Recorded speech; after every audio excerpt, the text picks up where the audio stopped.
Hey, what's up, everybody? Wardrobe here. We want to talk about and week five recap of the 1983 Totally Bitchin' Football League. You can see all the teams we got there. Let's go to week five results here and just get right to it. We can see we had it was quite the weekend. Quite the weekend. We'll see a wrap, but let's look at the total scores here. Got the Ryan Showboats going, number 5, Ryan Showboats going into number 7, San Francisco Colts.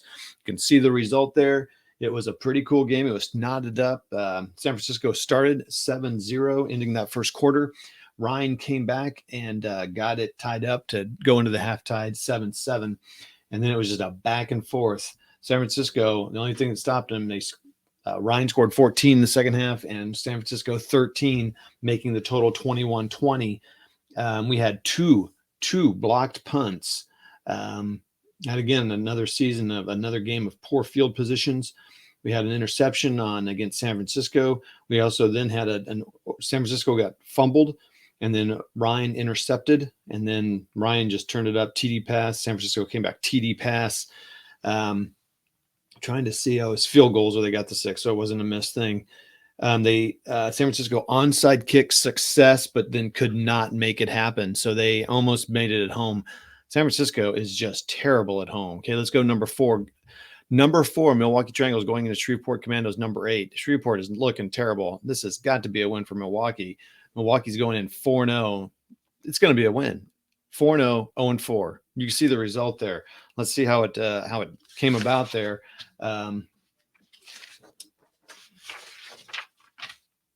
Milwaukee started out 7-0 with a TD pass in the first quarter, and then they everything kind of slow. Well, it was kind of slow first quarter, but then it was just 3-3. But they go into the half up 10-3, making Shreveport thinking it might be another notch in the loss belt there. But third quarter,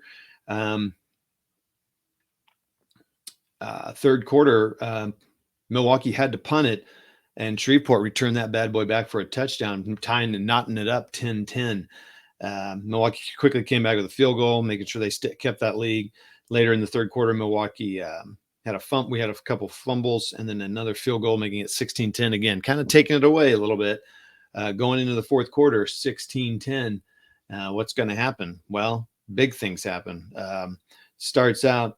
Milwaukee starts with an interception, and then Shreveport comes back with a TD run on their first drive. Milwaukee, interception. Oh, by the way, it was 16-17, and then so that gave them the lead. And then Milwaukee, interception. Why didn't they go conservative? I don't know. It didn't matter. Well, they couldn't. They had to get up there to win. Sorry. And then interception, and Shreveport got a field goal, making it 16-20. Milwaukee, again, desperation play, nothing. Nope. 16-20, number 4 Milwaukee, 4-0, goes to 4-1. Shreveport gets their first win at 1-4 at home. Made the hometown fans a little excited there. That away loss hurt them out there. So the Muncie explosion, number 6 going into number 3. We had a couple tight games, had another tight one. This game was started out with an unusual 4-4-4 play. A fan runs out into the field, and we just played the play over. Austin was able to score there and get a field goal. That staunch defense was crushing Muncie, but Muncie did get 3. It ended up 3-3, knotted up in the first quarter. Austin then blocked a punt on Muncie, and with time running out in the first half, got a TD pass and making it 10-3 going into the half. So Austin was up. Which should have been the case there, 3 against the number 6 at home. Muncie got a field goal in the start out that first drive, making it 10-6, threatening it up a little bit. And then that's the way it would end. We had all the plays ended up punt, staunch defense stopped Muncie. And then Muncie again, we had another desperation play. Couldn't happen for Muncie. So we had 3 chances to make little comebacks. Couldn't happen though. 6-10. Austin gets a win, and Muncie, we'll see where they get in the standings now. The last game of the week, Tulsa at Akron. Number 1 Tulsa, number 2 Akron, top 1 and 2 teams. Now they weren't 1 and 2 actually I think they were 1 and 2. We'll look at that. You can see what happens here. Tulsa 4-0. They were looking dominant. Akron looking a little weak in some areas, but Tulsa started out strong, starting 7-0. Oh, actually Akron missed their first field goal. And then Tulsa came back with a TD pass, a couple punts, 7-0 going in the second quarter. Akron started it out with a TD run, making it 7-7. Hometown fans getting excited. Tulsa immediately TD pass, 14-7. Field goal, 14-10. And then Tulsa TD pass, 21-10. We had ourselves a cooking though, but it's up by 11. So it's looking pretty good for Tulsa right now. Tulsa starts that second half with a punt, and then Akron comes back with a TD pass, being at 21-17. Tulsa punted. Akron TD pass, 21-24. Tulsa ends the third quarter, the field goal, 24-24. It is knotted up. We're going to get a first tie game. You can see the result. You know the answer to that. Tulsa fumbles on their play. Akron gets had to punt because of staunch defense. Tulsa fumbles again. 2 fumbles. Akron, after that second fumble, makes a TD pass, 24-31. Tulsa gets a field goal, 27-31. Tulsa goes for an onside kick. It actually fails. First one to fail. That's the end of the game. It's 27-31, everybody. It was crazy. So we had they all home. Nope. A 1 away victory. So Tulsa goes down. So now let's go check the records here, and you'll see we have no undefeated teams and no teams that haven't won. So we went into week 4. As you can see here, actually, let me blow that up just a hair more. So week 4, we had Tulsa, Milwaukee, both 4-0. You can see that ended that reign. Milwaukee actually drops to third place because of those away points. So you can see those away points are killing it. Because Milwaukee's got point differential to blow it out of the way, but going with those away points. So there was a trade-off in there. Then we had third, fourth, and fifth place, Austin, Muncie, Rhine. Austin held on to the fourth place, helping the record, going 3-2. Rhine bumped it up from 1-3 to 2-3, and Muncie losing that game. They go to 1-4. Not looking good for Muncie right now. And then the bottom 2 teams, San Francisco Colts, Shreveport Commandos, kept their places, but Shreveport gives themselves their first 3 points. That's really good for them. And who was that one away victory we had that week? It was Rhine. So yeah, that helped them out. They finally got their first away points. So they were 1-3 away. So that's good. They could help Rhine later on. So let's look at where they're supposed to be. So preseason, Tulsa won. They're 1 this week. Akron 2-2. Milwaukee Triangles should be in 4th, but they're 3rd. That's the only place that we're off, is the 3rd and 4th spot, Milwaukee and Austin. So that's pretty cool. We're going into nearing up the halfway point here. We have 2 more weeks to go the halfway point, and it's be interesting to see if we just kind of settle in these positions. Tulsa losing Akron, that's okay. That's kind of the way it should be, close on those 2.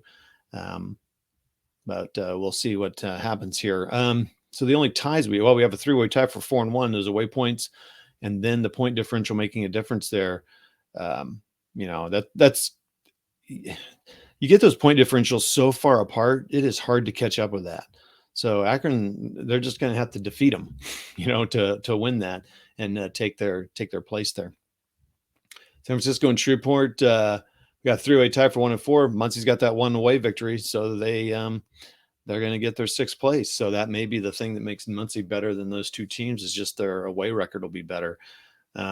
But Muncie's had a lot of away games. They have 4 out of their 5 games away, so they'll probably have a home stretch here, which will mean San Francisco.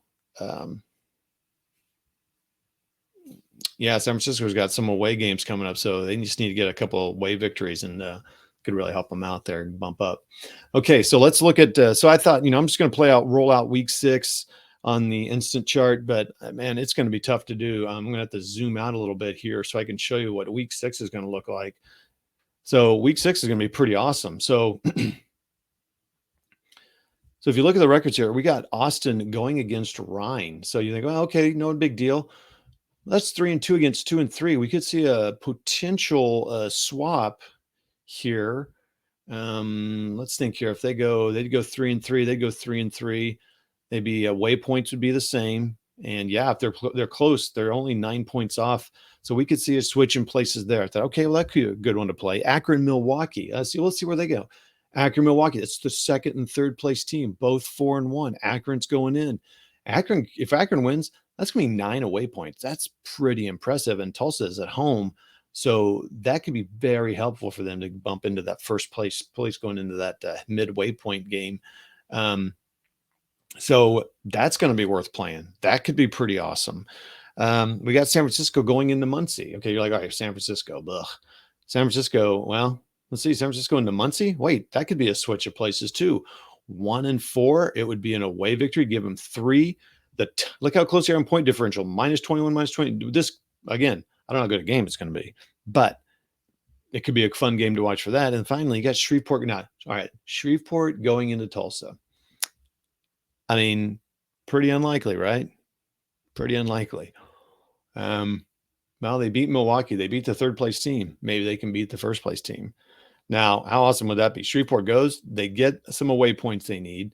They knock Tulsa out, which is just going to help Akron and Milwaukee. But again, Akron is playing Milwaukee. Now, so I don't think it's likely. I mean, you look at the point differential, look at the points for, points against, they just stuff them.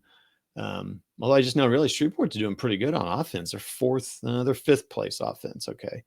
But they are last place defense, which is not great. So pretty unlikely, pretty unlikely. But I'm going to play them all out. I mean, the only one I may not play would be Shreveport Tulsa just because it's so far apart, but I'll probably play it anyway because it could be interesting to see what happens. And I may play it in that order too. I've got to save that Akron Milwaukee game for last to see how it all shapes out in the other games. So that's the week coming up.